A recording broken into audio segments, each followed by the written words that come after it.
everybody, it's Teresa here from Out of Office Camping. One of the things that we seem to get a question about when we tell our friends and family that we're going camping, especially when we're going camping where we don't have accessibility to water, in other words, not water that we've brought in ourselves, or electricity, is, how do you stay clean? And we're going to talk about 4 of the ways that we've kind of had to tackle, and we hope that it'll be helpful to you. So we're kind of going to start in like the most basic and move up to a more, not really complicated, but requires a little more effort to get clean. So one of the things a lot of my friends say is, what about your makeup? You have makeup on.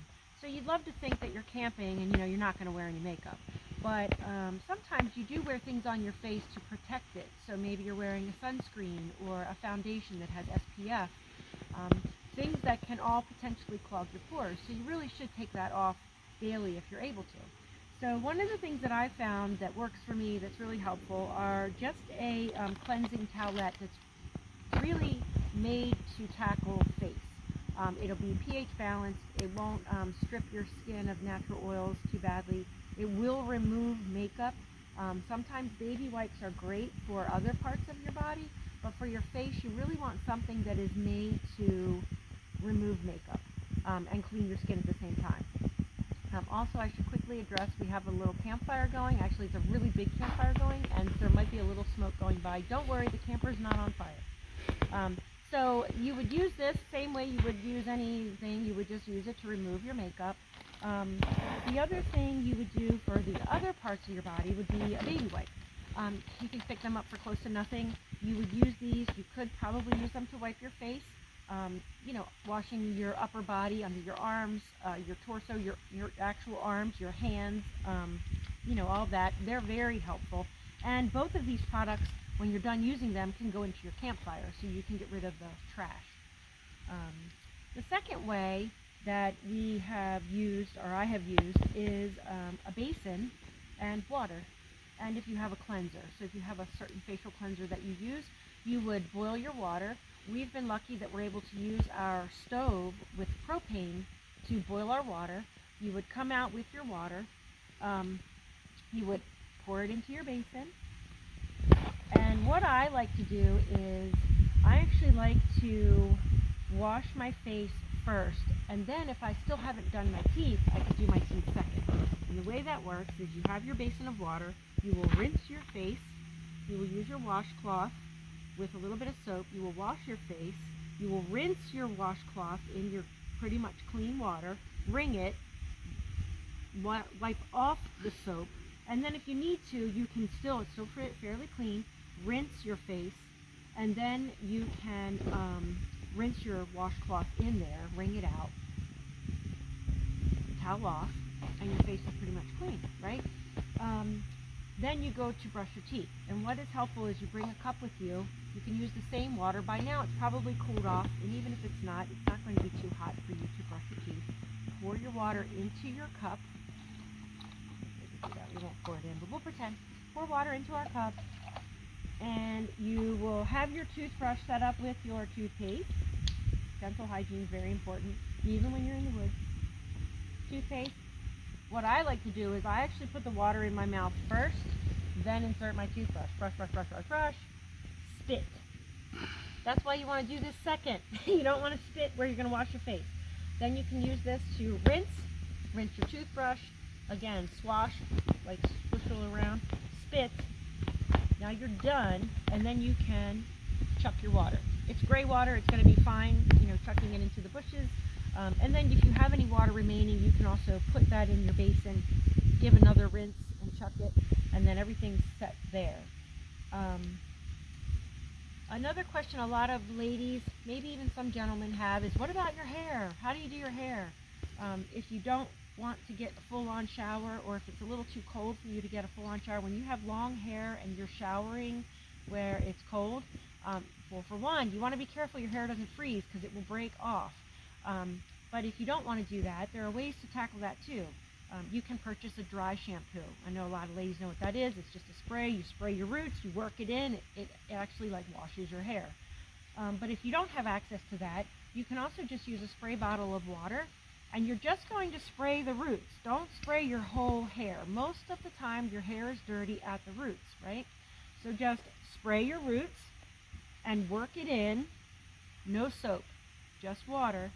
And use a washcloth or a towel and just rub it into your roots, kind of like work it through, and then towel dry it. You can always wrap the towel around your head and that will help dry it. And then the other thing is, if you don't even want to ever get your hair wet, just get creative with how you play with your hair. As your camping trip progresses, your hairstyle can change. At first, maybe your hair's down because it's clean, right? You just got there, it's clean. But then maybe the second day you do a French braid. The third day you do a ponytail. The fourth day it goes up on your head. You know, maybe by the end of the time you're there, you might be just wrapping that stuff up in a messy bun and clipping it on top. The biggest thing to remember is when you're camping, typically you're there for a set amount of time. It's not forever. So you just make do. So I hope that these methods were helpful for you, and they will help you feel like maybe you could try this and go camping. I know sometimes this is something that keeps people from going camping, and it's really not a big deal. So yeah, I hope that works for you guys. Hope to see you soon. Bye. How you doing? The one thing that we hear often is, how do you take a shower when you're out in the woods? Now, in this situation, we have this black bag here, which you just put out in the sun, and you let the sun actually heat up the water. I'm sure you could actually also take the water and heat it up if you have a stove of some sort. Now, this unit we've had for a while. I'm sure there's several other different types out there nowadays. It's gravity fed, which is pretty straightforward. And when you're using this, you want to be very mindful of the water because you don't want to use it all at once. So you pretty much will rinse off, use a washcloth, kind of lather up, and then come back actually, and then do your rinse. So just going to show you that really quick, a very simple method. Now there's a lot of other fancy systems out there nowadays that are propane operated, and you have you have all different types of controls of your temperatures, and then you have endless amount of water if you have that. Now here on the side I also have a 5-gallon jug, which just happens to have a hose hooked up to it, which is really pretty straightforward, and then a pump, and then a DeWalt battery with just a power switch. Now clearly this is just cold water, same thing, I can heat it up. This is just the unit that I made myself, just very straightforward, but nowadays there's so many great options, and it's really not that difficult to create a shower out in the woods. So let me go ahead and get started.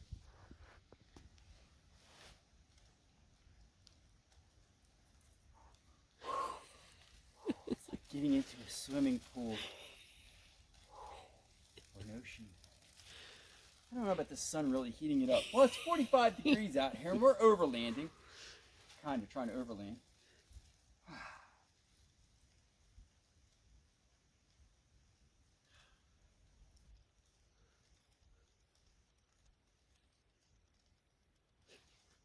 And as we have here, Pure Castle soap, which is environmentally friendly. So I'm just going to put this on my wet wash rag and just kind of lather up here.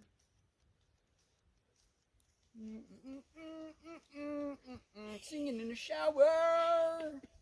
Woo woo. Did I happen to say it was 45 out here?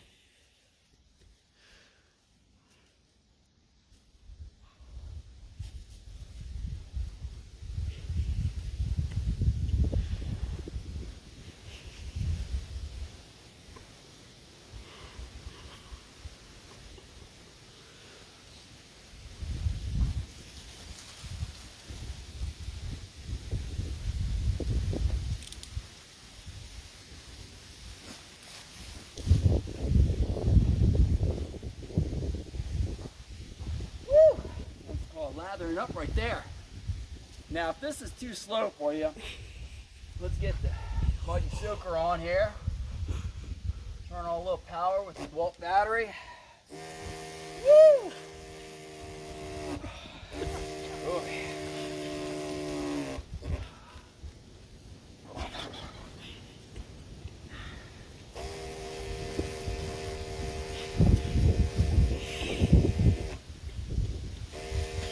Whose idea was this?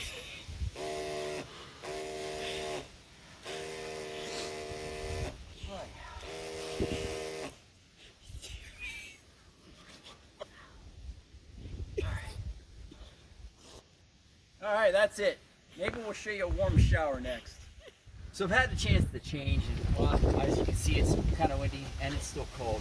And I'm here at Toyota Overlander, Brian Rayford's setup. Now, I'm not sure why I didn't get to try this out, but this is the base camp, and it's operated on a single propane or 1 pound propane bottle. It can have a larger setup.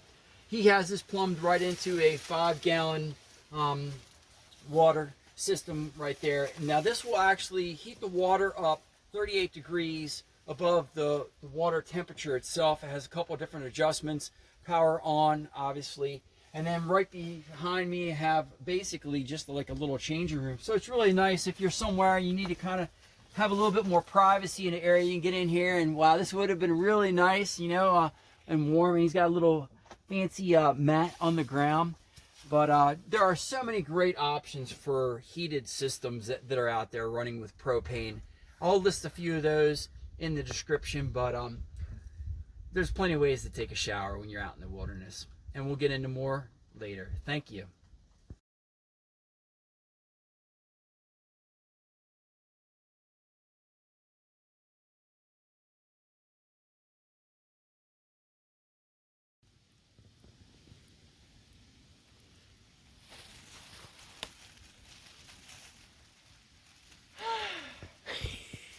Refreshing. All right.